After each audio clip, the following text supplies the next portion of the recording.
స్తోత్రం. వాక్యంలోకి వెళ్దాం. సామెతల గ్రంథము 31వ అధ్యాయము 10వ వచనం. సామెతల గ్రంథము 31వ అధ్యాయము 10వ వచనం చదువుకుందాం. గుణవతి అయిన భార్య దొరుకుట అరుదు. గుణవతి అయిన భార్య దొరుకుట అరుదు. అట్టిది ముత్యము కంటే అమూల్యమైనది. అట్టిది ముత్యము కంటే అమూల్యమైనది. చాలు. దేవునికి స్తోత్రం. ఈ వాక్యాన్ని బట్టి దేవుడు మనందరితో మాట్లాడగా రెండు చేతులు పైకెత్తి దేవునికి స్తోత్రం చెల్లిద్దాం. స్తోత్రం స్తోత్రం స్తోత్రం స్తోత్రం స్తోత్రం స్తోత్రం స్తోత్రం స్తోత్రం స్తోత్రం స్తోత్రం స్తోత్రం స్తోత్రం స్తోత్రం. చిన్న ప్రార్థన. మహాపరిశుద్ధుడా, మహాగణుడా, నీకు వందనాలు. కృపను క్షేమను మాకు అనుకరిస్తున్న విధానం బట్టి నీకు వేలాది వందనాలు. దేవా తండ్రి, ప్రాణాత్మ శరీరంతో లొంగిపోచుండగా దేవా తండ్రి మమ్మల్ని మరుగుపరిచి నేరుగా మీరు మాతో మాట్లాడి సమస్త ఆటను తొలగించుకొని నీకు మహిమ తెచ్చుకోమని యేసు నమ్ముచున్నాము తండ్రి. ఆమేన్. దేవునికి స్తోత్రం. దేవునికి మహిమ కలుగును గాక. సామెతల గ్రంథం 31వ అధ్యాయం 10వ వచనంలో భార్య గురించి అనగా స్త్రీ గురించి చెప్పబడుతుంది. ఇది ఎవరికి చెప్పబడుతుంది, దేనికోసం ఇక్కడ రాయబడింది అన్నది భార్య అని చెప్పబడింది తప్ప ఇది ఒకరికి సంబంధించింది అని కాదు. పరిశుద్ధాత్మ దేవుడు మాట్లాడుతున్న మాట సంగమునకు ఇది ఆపాదించవచ్చు. ఎందుకు ఈ మాట చెప్పబడుతుంది అంటే, గుణవతి అనే భార్య దొరుకుట అరుదంట. అంటే అర్థం ఏంటి?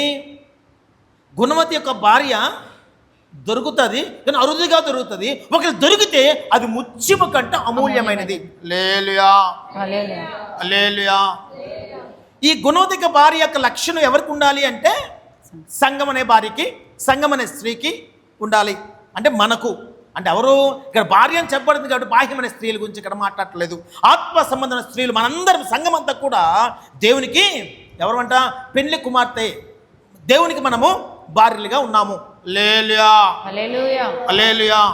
సంఘము ఎత్తబడాలి అంటే, సంఘము పవిత్రపరచబడాలి అంటే గుణవతి యొక్క లక్షణాలు, సద్గుణాలు సంఘము పొందుకోవాలి. ఏ విధంగా పొందుకుంటుంది? ఆయన ఆశపడుతున్నాడు. నిజమే. ఎందుకంటే ప్రపంచంలో చాలా సంఘాలు ఉన్నాయా? ప్రపంచంలో చాలా సంఘాలు ఉన్నాయి. ఆ సంఘంలో గుణవతి గల భార్య ఎక్కడ దొరుకుతుంది? దొరికితే అట్టిది ముత్యము కంటే అమూల్యమైనది. ఆ సంఘం మాత్రం ఎత్తబడుతుంది. ఈ సద్గుణము, గుణము ఈ సంఘం అనే భార్యకు, అంటే మనకు ఏ విధంగా వస్తుంది చెప్పగలమా? రోజు వాక్యం ఆలకిస్తే వస్తుంది. ఎప్పుడు వాక్యం ఆలకించి, అయ్యా ఈ దరిద్రమైన గుణాలు కదా, ఈ దరిద్రమైన స్వభావము నాలో ఉంది, అయ్యా ఇది తీసివేసావా అని మనం మోకరించి కన్నీరు కారిస్తే అంట మనమే గుణవతి అయిన భార్యమే. అక్కడ వాక్యం చెప్పబడుతుంది, ముత్యము కంటే అమూల్యం అంట మనం. హల్లెలూయా హల్లెలూయా.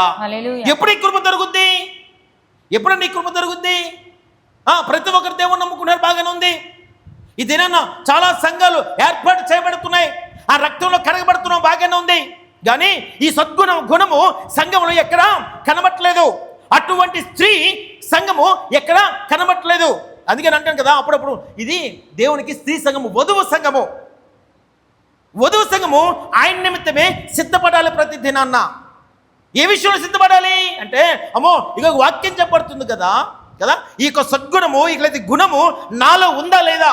ఒకవేళ ఈ గుణము లేకపోతే కదా, ఆ గుణమైన భార్యకున్న లక్షణాలు సంఘానికి లేకపోతే, దేవుని స్తోత్రం, కృప దొరకలేదు. అక్కడ గుణవతి భార్యకి గల లక్షణాలు కింద రాయబడ్డాయి, చాలా రాయబడ్డాయి.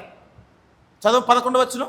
ఆమె పెనిమిటి ఆమె యందు నమ్మిక ఉంచును, అతని లాభ ప్రాప్తికి వెలుతు కలుగదు. ఎందుకు ఆ మాట అంటున్నాడండి? జాగ్రత్త ఆలకించండి.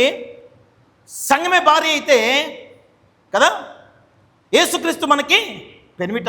హల్లెలూయా హల్లెలూయా. అక్కడ వాక్యం చెప్పబడుతుంది ఏంటంట? 11వ వచనం. ఆమె పెనిమిటి ఆమె యందు నమ్మిక ఉంచును.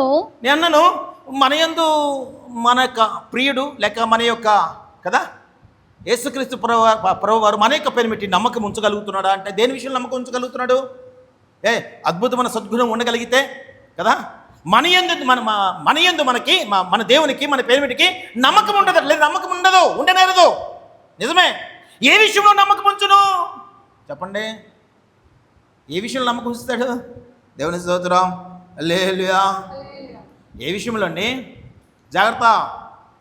ఈ లోకంలో ఉన్న భర్తలు రాజీ పడతారేమో కానీ ఆయన రాజీ పడడం. జాగ్రత్త ఆలకించాలా. ఈ లోకంలో ఉన్న భార్యలు భర్తలు రాజీలు పడతారేమో అని రాజీ పడనేరడు. దేవుని స్తోత్రం. ఆయన నమ్మకం అంటే అద్భుతంగా నమ్మకం కలిగిన వ్యక్తి ఎవరి మీద అంటే నన్ను సంఘం అనే భార్య మీద నమ్మకమును కలిగిన వ్యక్తి. ఎస్, ఆ సద్గుణము దేవునికి మనం చూపించగలిగితే అంట నువ్వు ధన్యుడువు, ముత్యము కంటే అమూల్యమైన వాడువు ఎస్ అని వాక్యం చెప్పబడుతుంది. ఎందుకు ఆ మాట చెప్పబడుతుంది? అన్ని సంఘాలు కాదండి, అందరూ ఎత్తబడతారని వాక్యం చెప్పట్లేదు. కొంతమంది ఎత్తబడతారు, కొన్ని సంఘాలు ఎత్తబడతాయి.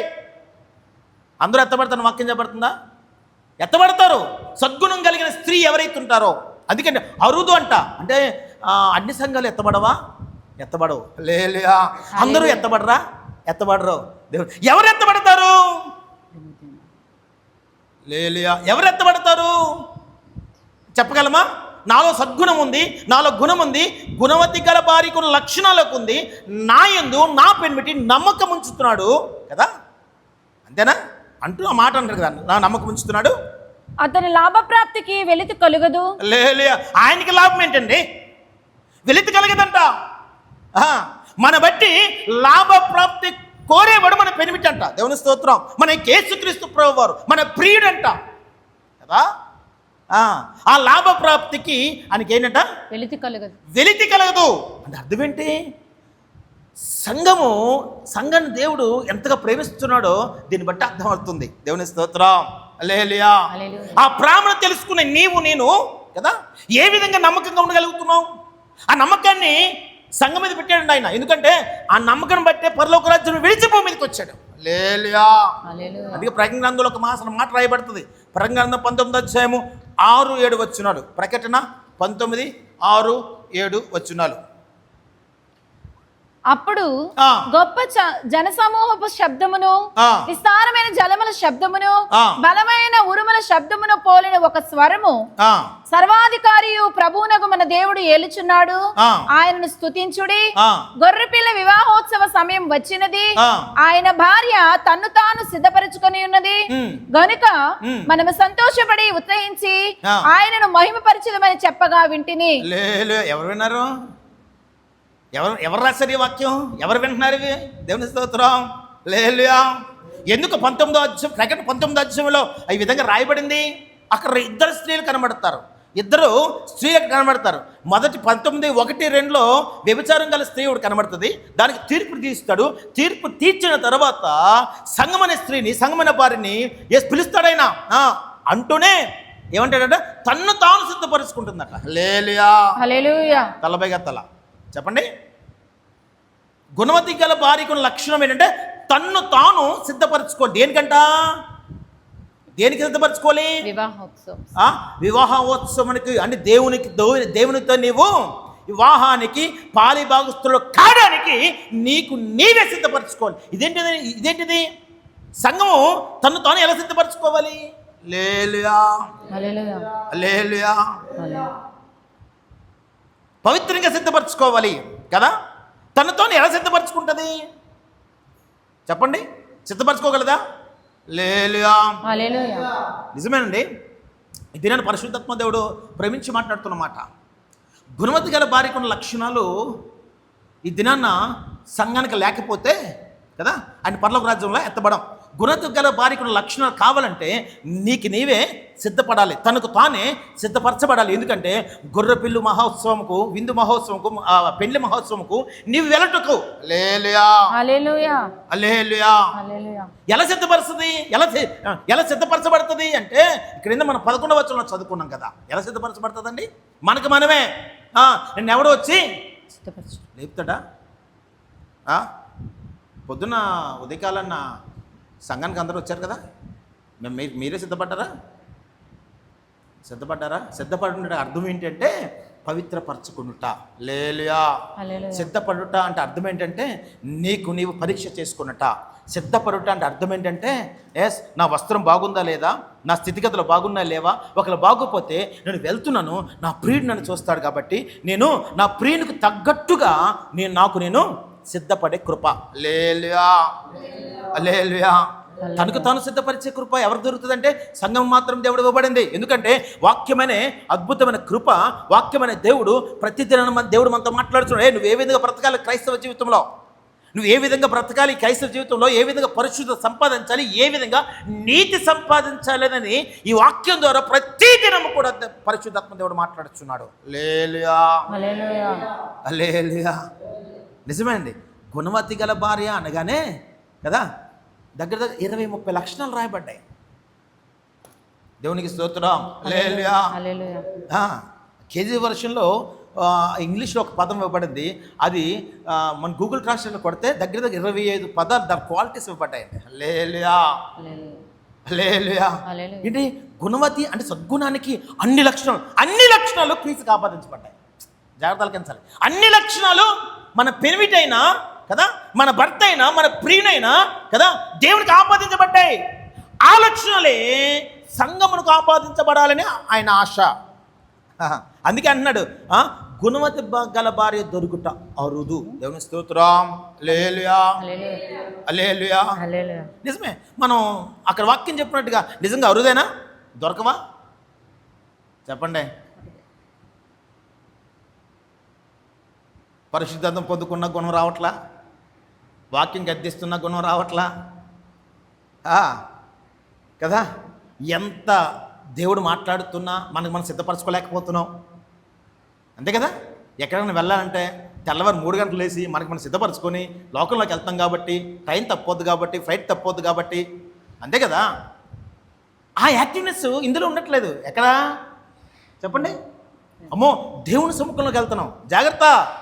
ఇక్కడికి వచ్చే దేవుని సముఖం ఒకటైతే ప్రతి దినము నీ గృహంలో ఉన్నప్పుడు, నువ్వు సమాజంలో ఉన్నప్పుడు దేవుని సముఖంలో ఉన్నావని గుర్తు చేసుకుంటేట నీకు నీవు ప్రతి దినం కూడా సిద్ధపరచుకుంటావు. అయ్యా ఎప్పుడు నువ్వు వస్తావు తెలియదు, నేను సిద్ధపడిపోయి నీ భారీగా ఆ మహోత్సవముకు నేను పాలుభాగస్తులు అవ్వాలి. అయ్యా కృపనుగ్రహించు. అందుకే చాలామంది అంటారు ఆదివారం చర్చికి వచ్చినప్పుడే, చెప్పండి మన మోకాళ్ళ ప్రార్థన ఆదివారం చర్చికి వచ్చినప్పుడే, మన బైబిల్ ఆదివారం చర్చికి వచ్చినప్పుడే. సిద్ధపాటు ఇది కాదో. సిద్ధపాటు ఏదైనా వాక్యం చెప్పబడుతుంది. తను తాను సిద్ధపరచుకోవడం అర్థం ఏంటంటే ఈరోజు వాక్యం విని కదా గుణవతి గల భార్యకున్న లక్షణాలు కలిగి కదా, అమ్మో అయ్యా అరుదన్నావు, ఆ అరుదులో నేను ఉండకూడదు. దేవుని స్తోత్రం, దేవునికి మహిమ కలుగును గాక. నిజమే, నేను కావాలా కదా. నేనైతే కదా గుణవతులకు భార్య ఉన్న లక్షణాలు నేనైతే నేనేమవుతానంట, ముత్యము కంటే నేను అమూల్యమైన ధనం. హల్లెలూయా, హల్లెలూయా. ఎక్కడ పాలుభాగస్తులు అవ్వాలి? మనంతలో మనం అవ్వడం కష్టమండి. అందుకే ఈ వాక్యం అనే అద్భుతమైన ఖడ్గం అంట. వాక్యం అనే క్రీస్తు ఈ దినాన ప్రతి దినాన్ని మనం ప్రేమించి మనతో మాట్లాడుతున్నాడు. ఆ వాక్యాన్ని పట్టుకొని మన లోపాలు తెలుసుకొని అయ్యా నేను ఇంక సిద్ధపడలేదు. ఒకరు సిద్ధపడకపోతే ఆయన రాబోతున్నాడు తొందరగా. నిజమే, ఒక స్వరం వినబడుతుంది, ఒకటి కేక వినబడుతుంది. అయ్యో నాకు నేను పరిశుద్ధపరచుకోవాలి, అయ్యో నా లోపములో, అయ్యో నువ్వు నాతో మాట్లాడు. ఇందాక మాట్లాడుతున్నాడు కదా దేవుడు. ఏం మాట్లాడాడు? పరశురముగా మాట్లాడుతున్నాడు. మీ పాపలు మీరు ఒప్పుకొని అల్లా మిమ్మల్ని నేను స్వస్థపరిచే దేవుడు, నేను అనువాడు ఉన్నవాడను. దేవుని స్తోత్రం, దేవునికి మహిమ కలుగును గాక. ఎందుకు ఆ మాటలు మాట్లాడుతున్నాడు అంటే ఈ స్థలంలో కూర్చొని పరీక్షించుకొని సిద్ధపాటు హృదయం కలిగి అయ్యా నువ్వు ఎప్పుడు వస్తావో తెలియదు, నేను ఎత్తబడాలి. దేవుని స్తోత్రం. కన్నీరు కాచి అయ్యా నేను లోకంలో సిద్ధపాటు హృదయం కలిగి ఉన్నాను కానీ సంఘంలో సిద్ధపాటు హృదయం కలిగి లేను. నాకు నేను సిద్ధపరచుకోలేకపోతున్నాను. దేవుని రాకడకు నాకు నేను సిద్ధపరచుకోలేకపోతున్నాను. ఆయన పరిశుద్ధతకు నీ నీతికి నాకు నేను సిద్ధపరచుకోలేకపోతున్నాయ్యా, నాకు కృప దయచేయి అన్నవాడు ఎవరున్నాడు? హల్లెలూయా. ఎవరున్నారండి? దేవునికి స్తోత్రం. హల్లెలూయా.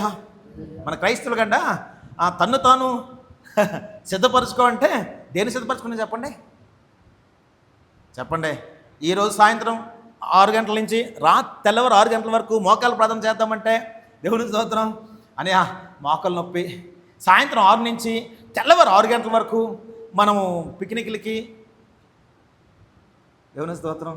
మనమే కాదు మన పిల్లల్ని కూడా లేపేసి, అంతే కదా, మన పిల్లలు లేదా పక్కోళ్ళ పిల్లలు లేదా అందరూ లేపి రండి మా పాస్టర్ గారు మంచి సిద్ధపాటు హృదయం వస్తుందండి. నిజమే, నేనంట చెయ్యండి కాదంట. కానీ వాక్యం ఏం మాట్లాడుతుంది కదా, వాక్యం అంతా ఏం మాట్లాడుతుంది? అది ఎరిగి నిజమేనయ్యా ఒప్పుకోవడం గొప్ప అంట. లేలుయా, ఒప్పుకోవడము గొప్ప. దేవుని స్తోత్రం, దేవునికి మహిమ కలుగును గాక. అందుకే పరిశుద్ధాత్మ దేవుడు మాట్లాడుతుండు. ఎఫెసీయులకు రాసిన పత్రికలో ఒక మాట ఉంటుంది, 5వ అధ్యాయం 23-24 వచనం చదవగలిగితే. ఎఫెసీయులకు రాసిన పత్రిక 5వ అధ్యాయము. క్రీస్తు సంగమునకు శిరస్సు అయినలాగున పురుషుడు భార్యకు శిరస్సు అయినాడు. 25 చదవమ్మా. పురుషులారా మీరును మీ భార్యలను ప్రేమించుడి. పురుషులారా మీరును మీ భార్యలను ప్రేమించుడి. అటువలే క్రీస్తు కూడా సంఘమును ప్రేమించి అది కలంకమైనను ముడత అయినను అట్టిది మరి ఏదైనను లేక పరిశుద్ధమైనది గాను నిర్దోషమైనది గాను మహిమగల సంఘము గాను ఆయన తన ఎదుట దానిని నిలబెట్టుకొనవలెనని వాక్యముతో ఉదక స్నానము చేత దానిని పవిత్రపరిచి పరిశుద్ధ పరచుటకై దాని కొరకు తన్ను తాను అప్పగించుకొనెను.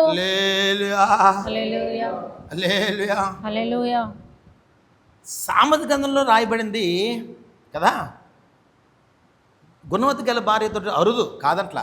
కానీ ఈయన చేస్తున్న పని ఏంటి? కొత్త నిబంధనలోనే మనకు మనం పవిత్రపరచుకోవడం చాలా కష్టం కాబట్టి కదా, మళ్ళీ ముందు అంట ఆయన సంగమన భార్యని ప్రేమిస్తున్నాడు. ప్రేమ అంటే అర్థం ఏంటి? లేలుయా. ప్రేమ అంటే లేలుయా చెప్పగలరా? మనం మంచోళ్ళని ప్రేమిస్తాం, కానీ ఈయన ప్రేమిస్తున్నాడు.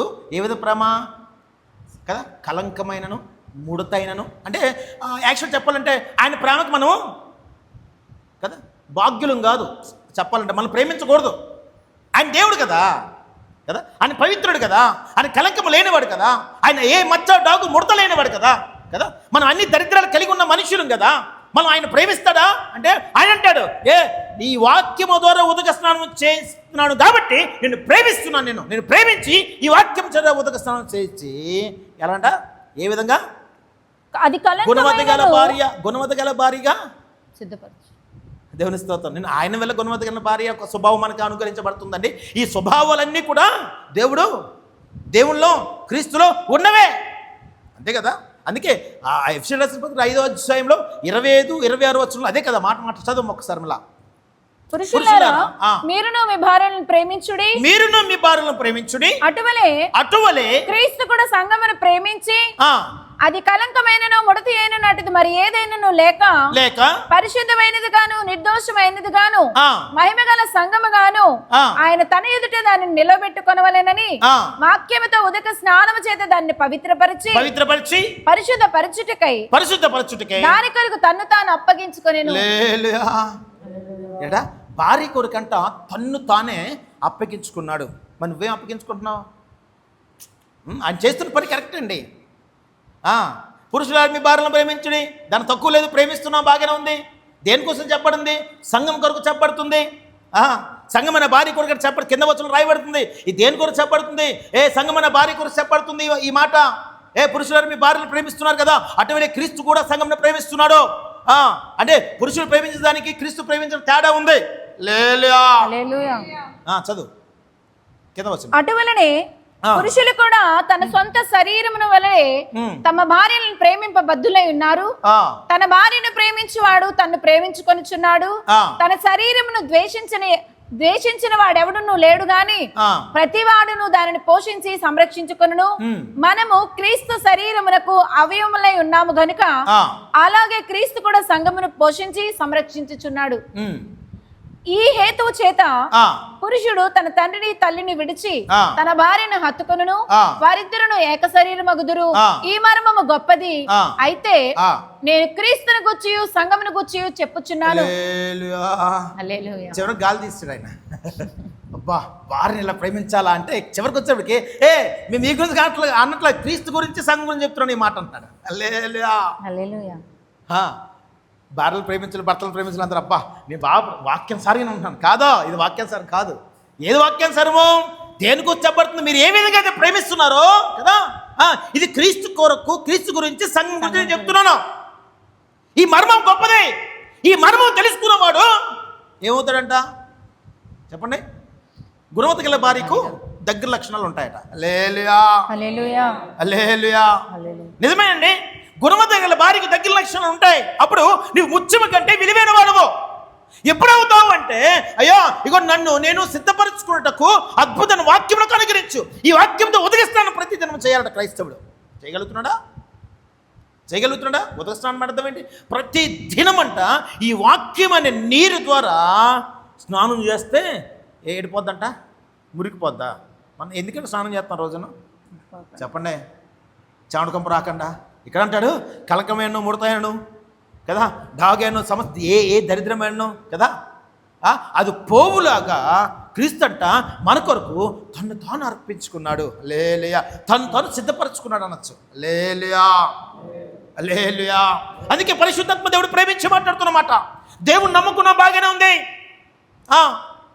కదా. ఆ గొర్రెపిల్ల వివాహోత్సవముకు నీవు పెండ్లి కుమార్తె ఏ విధంగా సిద్ధపడుతుందో, ఏ విధంగా పవిత్రపరచబడుతుందో, ఆ విధంగా పవిత్రపరచబడితే నువ్వు ధన్యురాలవు, నువ్వు అమూల్యమైన దానివంట, ముత్యము కంటే అమూల్యమైనవంట. హల్లెలూయా, హల్లెలూయా. దేవునికి స్తోత్రం. హల్లెలూయా. నిజమేనండి. అయితే ఈ దినాన పరిశుద్ధాత్మ దేవుడు మాట్లాడుచున్నమాట. సిద్ధపడగలుగుతున్నామా? ప్రకటన గ్రంథం 19:6-7 చెప్పినట్టుగా కదా, ఆ స్వరం వినబడక మునిపే, ఆ కేక వినబడక మునిపే, ఆ బోరధ్వని వినబడక మునిపే కదా నువ్వు ఏమవ్వాలంట? ప్రతి దినము నీకు ఒక నాయకుడు ఇవ్వబడ్డాడు కాబట్టి, నీకు ఒక సేవకుడు ఇవ్వబడి, సంఘం ఇవ్వబడింది కాబట్టి, ప్రతి దినాన్న ఈ వాక్యం అనే ఉదక స్నానం నువ్వు చేస్తున్నావు కాబట్టి నువ్వు పవిత్రపరచబడుతున్నావా లేదా నీకు నువ్వు చెక్ చేసుకోగలగాలి. హల్లెలూయా, హల్లెలూయా. క్రైస్తవుడు అలా లేడండి. చెక్ చేసుకోగలుగుతున్నాడా? చెక్ చేసుకోవట్లేదు. అందుకే అంటున్నాడు కదా, అక్కడ గుణవతి గల భార్య అరుదు, ఒకరు దొరికితే అదృష్టమే. హల్లెలూయా. ఎవరికి అదృష్టము? దాని యందు ఆయన నమ్మకం ఉంచుతాడంట, మన యందు ఆయన నమ్మకం ఉంచుతాడు. ఆయన లాభ ప్రాప్తికి వెళుతుండదంట. దేవుని స్తోత్రం. ఆయనకి లాభం ఏంటండి? ఏంటి లాభము? గుణవతలు కానీ భార్య దొరికితే ఏంటి లాభము పురుషుడికి? నిజమే, నా భార్య గుణవతి అయితే నాకేంటి లాభము చెప్పండి? ఏం లాభము? హల్లెలూయా, హల్లెలూయా. అక్కడ వాక్యం చెప్పబడుతుంది. కింద వచ్చిన సామెతల కింద 31:12 కూడా చదువు. ఆమె తాను బ్రతుకు దినములన్నీయు, అతనికి మేలు చేయను గాని కీడేమీ చేయదు. ఆమె గొర్రెబొచ్చును అవిసనారను వెదుకును, తన చేతులార వాటితో పని చేయును. వర్తకపు వాడలు దూరము నుండి ఆహారము తెచ్చినట్లు ఆమె దూరము నుండి ఆహారము తెచ్చుకొనును. ఆమె ఎందుకన్నా మాట చాలా ఉన్నాయి, అవి అండర్లైన్ చేసుకోండి. అవన్నీ చెప్పాలని టైం లేదు, కానీ అవి అండర్లైన్ చేసుకుని, అయ్యా ఈ గుణవతి యొక్క లక్షణాలు నా మీద, నా సంఘం మీద ఆపాదించబడును గాక అని అండర్లైన్ చేసుకొని మనం ప్రార్థన చేస్తాంట. ఆ లక్షణాలు దేవుడు మనకు అనుగ్రహిస్తాడో. అప్పుడు గొర్రెపిల్ల విందుకు కదా, వివాహోత్సవముకు మనం కూడా అర్హులం అవుతాం. మనకి మనం సిద్ధపరచుకుంటాం. ఒకవేళ లక్షణం లేకపోతే కదా అప్పుడు ఏమడగలట? ఏం చేయాలి ప్రార్థన? అయ్యా వాక్యం అనే కదా నీరు చేత కదా మమ్మల్ని పోషిస్తున్నావు, కానీ ఉదక స్నానం చేయలేకపోతున్నాను. నా కొరకు నన్ను పవిత్రపరచుటకు నువ్వు అప్పగించుకున్నావు, నువ్వు సిద్ధపరచుకున్నావయ్యా. హల్లెలూయా, హల్లెలూయా. నిజమే, కానీ ఇదన్న పరిశుద్ధాత్మ దేవుడు మాట్లాడుచున్న మాట. అందుకే ప్రసంగ భక్తుడు అంటాడు, ప్రసంగ గ్రంథంలో ఒక మాట రాయబడుతుంది.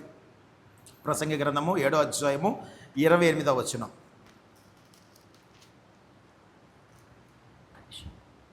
అదేమనగా 1000 మంది పురుషుల్లో నేను ఒకరిని చూచితిని గాని అంతమంది స్త్రీల్లో ఒకరిని చూడలేదు.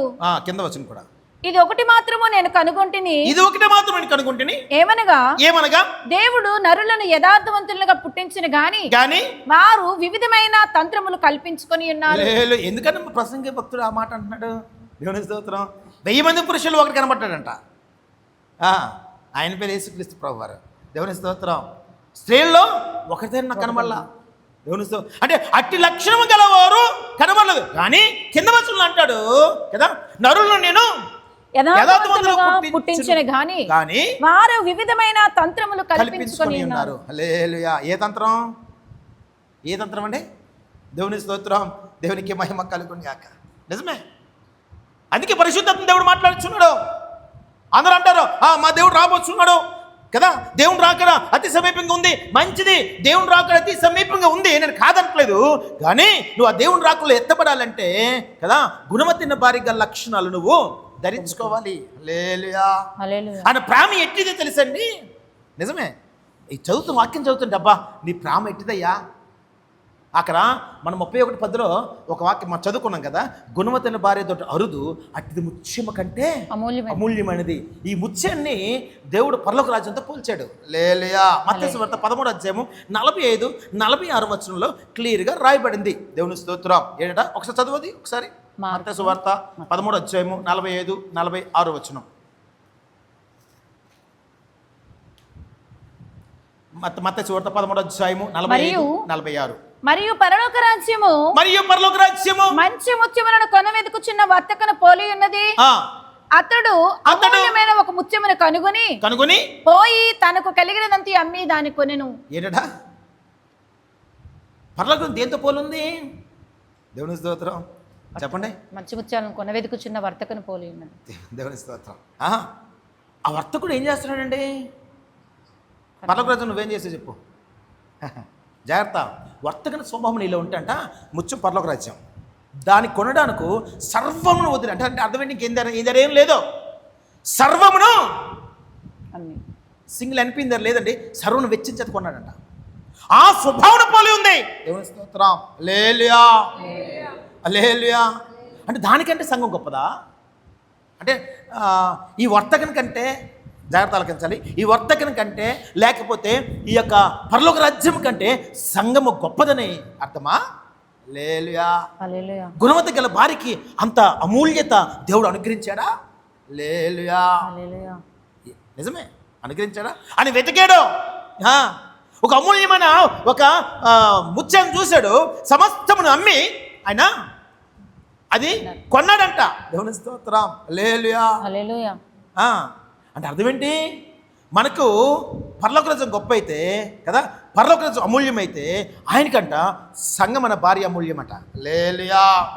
చెప్పండి. మనకి పరలోక రాజ్యం అమూల్యం అంటాం కదా. అయ్యా చిన్న పరలోక రాజ్యంలో చాలామంది ప్రార్థన చేస్తారు. పాస్టర్ గారు చిన్న చోటు ఇస్తే చాలండి. చిన్న చోటు ఏంటి? ఓ పాస్టర్ గారు అడుగుతున్నారు, పాస్టర్ గారు అంటే చిన్న చోటు దొరుకుతుంటారు మనకి, ఏ డౌటా అని అన్న.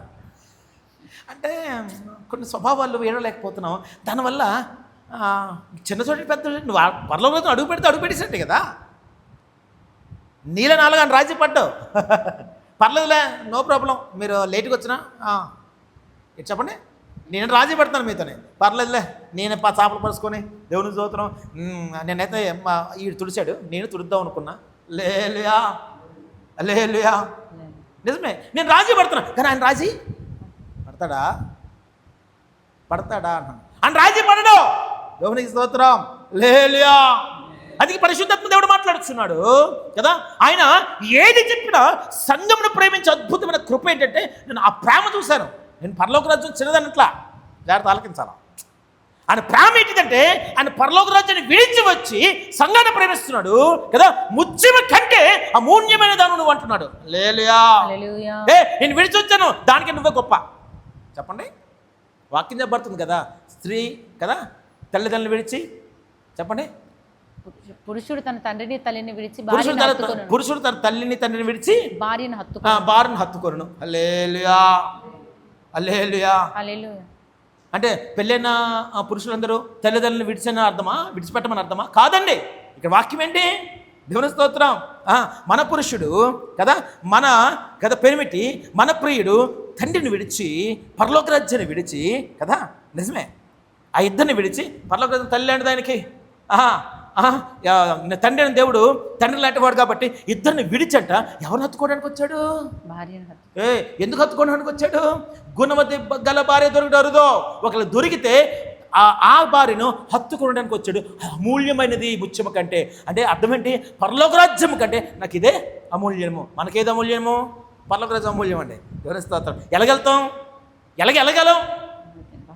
అంటే తను తాను సిద్ధపరుచుకున్న స్త్రీ మాత్రమే, తను తను సిద్ధపరుచుకున్న భార్య మాత్రమే, తను తను సిద్ధపరుచుకున్న సంఘం మాత్రమే వెళ్ళగలదు కదా. అది కదా అమూల్యమైన, ముత్యము కంటే అమూల్యమనిగా దేవుడు మనల్ని ఎన్నుకుంటాడు. అవునా? అప్పుడు అన్నాను, యేసుక్రీస్తు ప్రభువాట మనల్ని హత్తుకొనను. పురుషుడు స్త్రీని హత్తుకొని తల్లిదండ్రులు వదులుతాడంట. దేవుడు అది కరెక్టే. చాలామంది బాహ్యంగా తీసుకుంటారు.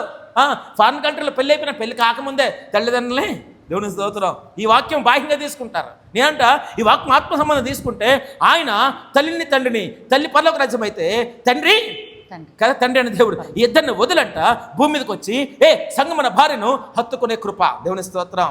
ఎవరిని హత్తుకుంటాడు? నా లక్షణం నీలో ఉంటే అంతే కదా. నాలో చెడ్డ లక్షణాలు వీళ్ళు ఉన్న చెడ్డ లక్షణాలు రెండు ఒకటే, మీ ఇద్దరు ఫ్రెండ్స్ అవుతామంటే చెప్పండి. మరి మంచి లక్షణాలు ఉంటే ఫ్రెండ్స్ అవ్వమా అంటే సమస్య లేదు. నాలో మంచి వీళ్ళు చెడ్డ ఉంటే అవుతామా? నువ్వు నేను ఒకటే రా, నీ స్వభావం నా స్వభావం కలిసింది. లేలా నువ్వు నేను ఒకటే, నీ స్వభావం నా స్వభావం కలిసింది కాబట్టి మన ఇద్దరు ఫ్రెండ్స్. లేకపోతే నిజమే. అందుకే ఆయన హత్తుకున్నాడు. అంటే ఈ మాటలో చెప్పాలంటే ఆ వర్తకుని యొక్క స్వభావం ఎవరిలో పోలి ఉంది? సమస్తమును విడిచి పరలోకరాజ్యం నిమిత్తమే, ఆ ముత్యము నిమిత్తమే నువ్వు వెళ్ళగలిగితే కదా, కొనగలిగితే నువ్వు ధన్యుడివే. హల్లెలూయా, హల్లెలూయా. అదే స్వభావము అన్న క్రీస్తు కలిగి ఉన్నాడు. ఆ క్రీస్తు అంట సంఘమును ప్రేమించి అద్భుతంగా తల్లిదండ్రులను వదిలి భూమి మీదకి వచ్చి నిన్ను నన్ను వెతికి కదా, ఎవరైతే కదా గుణవతి గల స్త్రీ యొక్క లక్షణాలు కలిగి ఉంటాడో ఆ భార్యను మాత్రమే. ఎందుకంటే అది ముత్యము కంటే అమూల్యమైనది కాబట్టి అమూల్యమైన వ్యక్తి నాకు కావాలా? చెప్పండి చెప్పండి. మన బిడ్డలకి కుంటోళ్ళని సొట్టంలో ఎదుగుతామా? పెళ్లి సంబంధాలకు వెళ్తాయా? చెప్పండి, ఎదుగుదామా? లేలియా. ఇప్పుడు సంబంధాలు కాదు కానీ పూర్వం సంబంధాలు చూస్తారు తెలుసా? పెద్దలు వెళ్ళిపోయి అంత బాగున్నా అమ్మ నువ్వు ఆ చెవిని చేసి నడిచిరా, మా ఆంటీ చెప్పేది. ఇప్పుడేం సంబంధాలు రా, అప్పుడు మేమంటే వెళ్ళి చూసి నడిచిరా. అంటే నడకలో తేడా వచ్చిన వాళ్ళ అబ్బాయి చేసేవారు కాదండి. అమ్మ సొట్టది దొడ్డుగాలది. దేవునికి స్తోత్రం. లేలియా. నిజమే, ఇది రియల్, లోకంలో జరుగుతుంది. మరి మాట్లాడాలా, పళ్ళు వరుస బాగుండాలా. ఇది అందరిద్దరు ఉంటే పర్లేదు. అవతల అమ్మాయి ఎలా ఉండాలా? పళ్ళు వరుస బాగుండాలా, కళ్ళు బాగుండాలా, దేవుని స్తోత్రం, ముక్కు బాగుండాలా. అన్నీ బాగున్నా ఒకసారి అలాగే నడిచొచ్చేమ్మా. అన్నీ బాగున్నా ఒకసారి నువ్వు మాట్లాడతావమ్మా, ఎందుకు మోగదేమో అని. దేవుని స్తోత్రం. అంటే మనుషుడు కదా అమూల్యమైనది కావాలని కోరుకుంటున్నాడు, మంచిగా కాదంటలేదు. కానీ దేవుడు కోరుకోవడం తప్ప మనం ఒక దాంట్లో రాజీ పడతాం. కానీ ఆయనట ముడతైనా కలంకమైన మరి ఏదైనాను కదా ఏదున్నా కూడా ఆయన రాజీ పడిన దేవుడు అంట మన దేవుడు. హల్లెలూయా. అందుకే మీరు సిద్ధపరచుకోవడం కష్టం కాబట్టి నేను మీ దగ్గరికి వస్తున్నాను కదా. నేను మీ దగ్గర వచ్చి మీ భార్యలు మీరు ఎలా ప్రేమిస్తున్నారో ఆ విధంగా మిమ్మల్ని ప్రేమిస్తున్నాను. ఎస్, మీ భార్యలు ఏ విధంగా హత్తుకున్నారో నేను కూడా మిమ్మల్ని హత్తుకున్నకు మీ దగ్గరకు వచ్చి ఉన్నాను. హల్లెలూయా. అందుకే సంఘం కొరకు క్రీస్తు చెప్తున్నాను, జాగ్రత్త ప్రియమైన సంఘమా. దేవుని స్తోత్రం, దేవునికి మహిమ కలుగును గాక. అందుకే పరిశుద్ధాత్మ దేవుడు ప్రేమించి మాట్లాడుతున్నమాట. మన వాక్యం చదువుకున్నట్టుగా మనం సిద్ధపరచబడగలుగుతున్నామా? గొర్రె పెండ్లి విందుకు అంటే లేదండి. దేవుని స్తోత్రం, దేవునికి మహిమ కలుగును. అందుకే ఒకసారి 2 తిమోతిలో ఒక మాట ఉంటుంది. 2 తిమోతి రాసిన పత్రిక 2వ అధ్యాయము 2 తిమోతి 2వ అధ్యాయము 20-21 వచనం చదువుతాం. 20-21. గొప్ప ఇంటిలో వెండి పాత్రలను బంగారు పాత్రలు మాత్రమే గాక కర్రవియు మట్టివియు కూడా ఉండును. వాటిలో కొన్ని ఘనతకును కొన్ని ఘనహీనతకును వినియోగింపబడును. ఎవడైనా వీటిలో చేరక తన్ను తాను పవిత్ర పరుచుకొని ఎడల వాడు పరిశుద్ధపరచబడి యజమానుడు వాడుకొనుటకు అర్హమైన ప్రతి సత్కార్యమునకు సిద్ధపరచబడి ఘనత నిమిత్తమైన పాత్ర అయి ఉండును. ఎవరు సిద్ధపరచాలండి చెప్పండి? ఎవరు సిద్ధపడాలి? నేను చెప్తా, మీకు అర్థమైన చెప్తా. గొప్పిళ్ళు ఇది ఏంటా? ఈ గొప్పింట్లు ఏమున్నాయి? బంగారము, వెండివి, మట్టి, కర్రతో చేసినవి కూడా ఉంటాయి. హల్లెలూయా. ఏది? ఇది గొప్పిళ్ళు. ఇది ఇక్కడ కూడా పాత్రలు ఉన్నాయి. కానీ ఈ గొప్పిళ్ళు ఏం చేస్తుంది? వాటిని చూస్తున్నాయి. అబ్బా అవి భలే ఉన్నాయే, అవి కొన్ని కొన్ని కొన్ని ఘనతకు కొన్ని గణహీతకు వాడబడుతున్నాయే. మనం కూడా అందులో చేరితే ఆ విధంగా గణహీతకు ఘనతకు వాడబడాలని ఆలోచిస్తారు చాలామంది. కానీ వాక్యం చెప్పబడుతుంది, మీరు వాటిలో చేరక, అదే కదా, ఎవడైనా వీటిలో చేరక, ఎందులో చేరక దేవుని స్తోత్రం. ఎందులోని ఈ గొప్ప వాటిలో కానీ, అంటే వెండిలో కానీ, బంగారంలో కానీ, మట్టిలో కానీ, చెప్పండి, కర్రతో కానీ వీటిలో మీరు చేరక తన్ను తాను పవిత్రపరచుకొని ఎడల, అంటే మనకి మనం, అంటే ఇక్కడున్న గ్రూపు మీకు మీరు పవిత్రపరచుకునే ఎడల వాడు పరిశుద్ధపరచబడి, ఎవరు పరిశుద్ధపరచబడి? మీరు పరిశుద్ధపరచబడి యజమానుడు వాడుకున్నట్టుకు, యజమానుడు అంటే మనకు ఒక యజమానుడు ఉన్నాడు, వీళ్ళకి ఒక యజమానుడు ఉన్నాడు, పేదవారికి మనకు ఒక యజమానుడు ఉన్నాడు. చెప్పండి, చదువు. యజమానుడు వాడుకున్నట్టుకు అర్హమై, యజమానుడు వాడుటకు అర్హతై ప్రతి సత్కార్యమునకు సిద్ధపరచబడి ఘనత నిమిత్తమైన పాత్ర అయి ఉండును. ఓన్లీ ఘనతకి మాత్రమే ఈ పాత్రను వాడతాడంట, ఘనహీనతకు ఈ గ్రూప్ లో ఉన్నవారు ఘనహీనతకు వాడబడతారు. జాగ్రత్త, ఘనతకు వాడబడతారు అంటే అర్థం ఏంటి చెప్పండి, అర్థమేంటి? ఇక్కడ మనుషులు చూస్తున్నాడు, ఇక్కడ దేవుడు ఏం చూస్తున్నాడు? దేవుని స్తోత్రం, నీ పవిత్రతను చూస్తున్నాడు, నీకు నువ్వు అప్పగించుకునే స్థితిని చూస్తున్నాడు, నీకు నువ్వు సిద్ధపరచుకునే స్థితిని చూస్తున్నాడు. హల్లెలూయా. ఎవరండి? నీకు నువ్వు సిద్ధపరచుకునే స్థితిని చూస్తున్నాడు దేవుడు. అక్కడ నీకున్న యజమానుడు అంట ప్రతి యజమానుడు వాడుకున్నట్టుకు అర్హమే, ప్రతి సత్కార్యమునకు సిద్ధపరచబడతాము. లేలుయా. నిజమే, ఆ కృప గొప్పదండి. ఏ కృప గొప్పది? మనకు చాలా కృపలు ఇవ్వబడ్డాయి. నేను అన్నాను, పరలోక రాజ్యం కంటే దేవుడు మనల్ని ప్రేమించి మన అమూల్యమైన వారు కనబడతాంట. పరలోక రాజ్యం విడిచి, తల్లిదండ్రులు విడిచి మన హత్తుకుంటాడు దేవుడు. దేవుని స్తోత్రం. మన అమూల్యమైన వారమే. హల్లెలూయా. అమూల్యమైన వారుగా ఉండాలంటే అంట నువ్వు ఈ పక్కింటి వాళ్ళని చూడడం కాదు, పక్క సంఘాన్ని చూడడం కాదు, లోకాన్ని చూడడం కాదు, జాగ్రత్త ఆలకించాలా. చెప్పండి, ఎవరిని చూడాలి? మీరు వాటిలో చేరకంటే అర్థం. నేను చాలామంది అనుకుంటారు కదా, అనుకోవడం తప్పు కాదు, మన మనుషులు కాబట్టి ఏమనుకుంటా, వాళ్ళలాగా మనము ఉంటే బాగుండేమో, అబ్బా వాళ్ళు మంచి మంచి కార్లు వాళ్ళలాగా మనం ఉంటే బాగుండేమో, అబ్బా వాళ్ళు పెద్దవారు గొప్పవారు వాళ్ళలాగా ఉంటే మనము బాగుండేమో. కానీ అక్కడ ఏంటుంటాయట? వెండి ఉంటాయి, బంగారం ఉంటాయి, మట్టి ఉంటాయి, కర్ర ఉంటాయి పాత్రలు. అవి కొన్ని ఘనహీనతకు కొన్ని ఘనమునకు వాడబడతాయి. అంటే దేని ప్లేస్ దానికి నిర్ణయించబడతాయి. ఇక్కడ అలా కాదు, నీవు పవిత్రపరచుకుంటాయి. నువ్వు అందులో చేరకపోతే కృప దొరుకుతుంట. ఎందులో చేరకుంటాయి? నేను అందులోకి వెళ్ళాలి, నేను అందులో అడుగు పెట్టాలి, నేను ఆల వస్త్రం వేసుకోవాలి, నేను ఆల నగలు వేసుకోవాలి, అప్పుడు నేను ఘనహీనుడిగా ఘనముగా ఎంచబడతానంటే ఎంచబడవో. అక్కడ నిన్ను ఏం చేస్తారు? పక్కన లాగుతారంట. నువ్వు కాదు, పక్కరా. దేవుని స్తోత్రం. నువ్వు మట్టి పాత్రవి, నువ్వు వెండి పాత్రవి, నువ్వు బంగారు పాత్రవి అంటే అక్కడ వేరే చేసే కృప. ఇక్కడ ఎవరిని వేరు చేయడం? ఏమన్నాడు?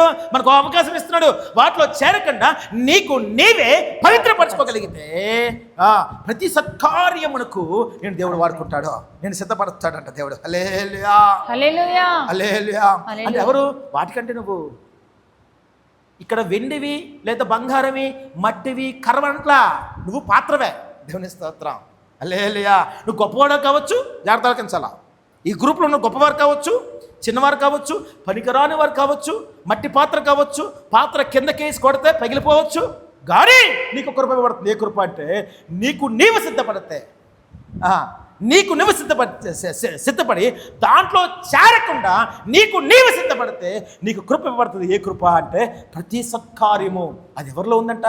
నీ యజమాని యొక్క సత్కార్యంలో పాలి భాగస్తులు అవడానికి సంఘములకు దేవుడు అద్భుతమైన కృప ఇవ్వబడతావు. హల్లెలూయా. అందుకే పరిశుద్ధాత్మ దేవుడు ప్రేమించి దేనిని మాట్లాడుచున్న మాట. హల్లెలూయా, హల్లెలూయా. నిజంగా యజమానుడు వాడుకుంటున్నాడు కదా, ఆయన వాడుకున్నప్పుడు ఘనమునకు మనం వాడబడుతున్నాం, ప్రతి సత్కార్యములకు వాడబడుతున్నామా? అద్భుతమైన కృప దేవుడు అనుగ్రహించాడు. ఏ కృప అంటే ఇగో ఆయన స్వరమైన వరపరుచుంది. నిజమే, ఆయన పిలవబోతున్నాడు, ఆయన రాబోతున్నదే. ప్రియమైన సంగమా, ఇగో గొర్రె పిల్ల విందు సిద్ధపడుతుంది కదా, ఆ విందుకు నువ్వు సిద్ధపడగలుగుతున్నావా? అందుకే తన భార్య అంట తను సిద్ధపరుచుకుంది. ఏ వివాహ మహోత్సవముకు మీరు సంతోషించని అంటున్నాడు ప్రకటన గ్రంథం 19:6-7 హల్లెలూయా, హల్లెలూయా. సంతోషపడగలుగుతున్నామా? దేవుని స్తోత్రం. దేవునికి మహిమ కలుగును గాక. హల్లెలూయా. హల్లెలూయా. అందుకే అన్నాడు కదా, పరలోక రాజ్యం కంటే సంఘాన్ని ప్రేమించాడు, సంఘం గొప్పది. అందుకే ముత్యము కంటే ఈ సంఘము అమూల్యమైనది. ముత్యము కంటే గుణవతైన భార్య అమూల్యమైనది. ముత్యము కంటే నేను అన్నాను, పరలోక రాజ్యము ముత్యము కంటే కదా మనం అమూల్యమైన వారు అంట. హల్లెలూయా. హల్లెలూయా. హల్లెలూయా. హల్లెలూయా. అందుకే పరిశుద్ధాత్మ దేవుడు ప్రేమించి మాట్లాడుతున్నమాట. ఈ దినము మనందరం రక్షింపడ్డాం, అందరికి ఆరాధనకు వచ్చాం, అందరూ వాక్యం ఆలకిస్తున్నారు, కాదంటలేదు. ఈ వాక్యం అనే నీరు చేత ఉదక స్నానము చేయగలిగితే అంట మచ్చ, డాగు, దరిద్రం, సమస్త వ్యతిరేక స్వభావాలన్నీ కూడా ఏమవుతాయంట. ఎస్, అప్పుడంట గుణవతల భార్యకున్న లక్షణాలు మనకు ఉంటాయంట. మన మీద మన యజమానికి మన పెనిమిటికట ఏముంటుంది చెప్పండి, నమ్మకం ఉంటుంది.